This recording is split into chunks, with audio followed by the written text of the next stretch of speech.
서학개미의 꿈은 미국 시장에서의 수익이겠죠. 미국 증시 흐름부터 이슈까지 한 큐에 해결해보는 시간입니다. 간밤 뉴욕 증시 3대 지수는 혼조세를 보였습니다. 다우존스 지수는 어제도 하락 마감했는데요. 0.17% 떨어진 44,705선을 기록했고요. 이 나스닥은 기술주들이 강세를 보이면서 상승세를 이어갔습니다.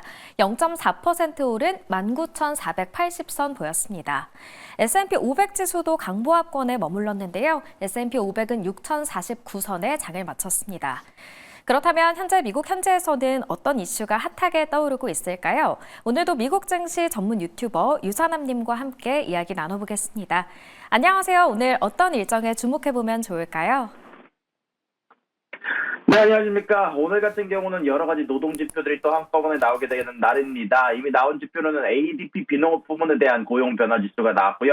예상치를 하회하는 수치가 나왔습니다. 14만 6천 건이 나와주면서 전달이었던 18만 4천 건에 훨씬 못 미치는 수치가 나왔고요. 예측치였던 16만 6천 건보다 못 미치는 수치가 나왔다고 할 수 있을 것 같고, 이 가운데 안에서 가장 약세를 보인 실적은 바로 제조업 지수, 금융 서비스와 레저 및 접객업 분야가 다소 약세를 보였다는 지표가 나오기도 했습니다. 자, 그러고 나서 오늘 발표될 지표는 마켓 종합 구매관리자 지수, 공장 수주 지표, 그리고 ISM에서 발표하는 비제조업 고용 지수와 구매자 지수, 물가 지수까지 발표가 될 예정이고요. 그러고 난 이후에는 오늘은 파월 연준 의장의 연설이 예정되어 있습니다. 미동부 기준으로 1시 45분, 한국 기준으로는 3시 45분으로 예정이 되어 있고요. 그러고 난 이후에는 베이지북에 대한 발표가 있을 예정이다라고 오늘 스케줄을 간단하게 정리해 드릴 수 있을 것 같습니다.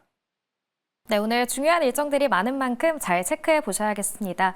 그리고 어제는요, 이 미국의 10월 구인 이직 보고서가 발표됐잖아요. 그 결과 정리해 주시죠.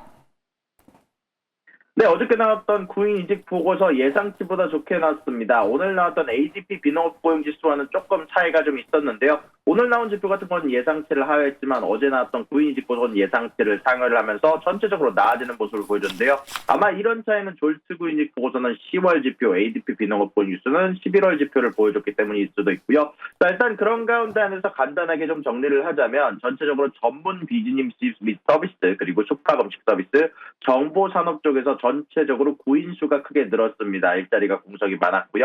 이런 가운데 안에서 연방정부 쪽의 직업들이 조금 더 구인 수가 줄어드는 모습이 보여졌습니다. 채용 건수는 530만 건으로 큰 변동이 없었지만 전년 동기 50만 건이 감소했다는 지표가 나오면서 민간 교육 서비스 쪽에서 가장 채용 현황이 많이 줄었다는 지표가 있었고요.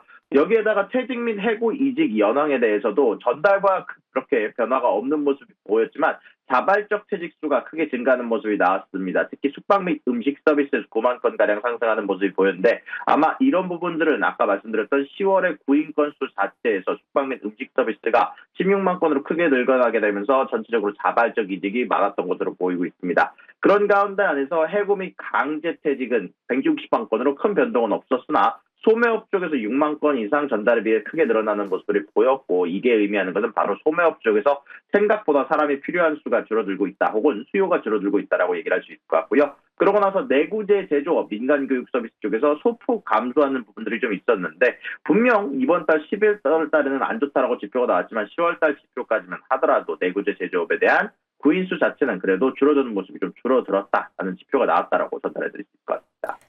네, 10월 구인 건수는 시장 예상치를 상회했다라고 전해주셨습니다.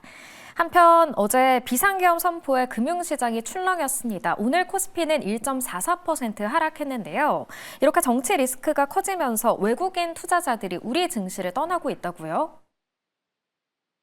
네, 맞습니다. 일단 여러 가지 지표가 나왔지만 일단 어제 나온 지표만 간단하게 정리를 하자면요. 일단은 어제 계엄령에 대한 선포가 있은 이후 원화 가치가 2.9%가량 하락하게 되면서 환율이 1달러당 1,444원까지 2009년 이후 최저치를 기록하게 됐고요. 주식시장에는 삼성전자가 런던 상장에서 주가가 7.5%가량 하락했다가 낙폭을 줄이게 되게 되면서 3.7% 하락으로 마무리를 지었고요. 쿠팡 같은 경우도 미국 시장에서 9.8%까지 하락을 했다가 3.6% 하락으로 마무리를 지었습니다. 여기에서 ETF 중 한국 ETF로 불리고 있는 EWI 같은 경우는 최대 7% 하락 후 낙폭을 줄여서 1.7% 하락으로 마무리를 했지만 여기에 가운데 안에서 거래량 20년 만에 역사상 최고치를 기록했다라는 지표가 나오기도 했었는데요.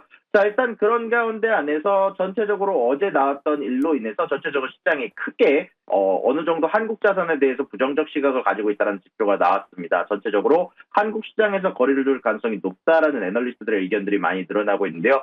특히 신뢰도 하락과 변동성 증가 그리고 신용 등급에 대한 하향 가능성 제기, 코리아 디스카운트 심화 가능성이 제기가 되는데 아무래도 최근 일어나고 있는 프랑스 쪽에서 일어나고 있는 내각 문제가 한국 쪽에서도 일어나고 있다는 느낌으로 생각하시면 좋을 것 같고요. 그리고 한국이 생각하는 것과 다르게 미국 쪽에서는 지금 현재 역사적으로도 예전에 있었던 일이고 이번엔 일어난 일이 앞으로도 일어날 수 있다는 식으로 블룸버그에서 뉴스가 보도가 되게 되면서 이런 부분들에 대한 우려사항이 좀 있는 것으로 보이고 있고요. 특히 전문가 의견들 사이에서는 일부는 탄핵 가능성을 언급이 되고 있고 내년 2분기에 대선을 예상한다는 이야기가 나오고 있고 이런 부분들이 현재 정치 베팅 사이트인 미국의 정치 베팅 사이트에서도 지속적으로 언급이 되면서 여기에 대한 베팅들이 나오고 있으며 여러모로 한국의 자산 매력도를 감소시킬 우려가 많아진다라고 이야기가 전달이 되고 있습니다.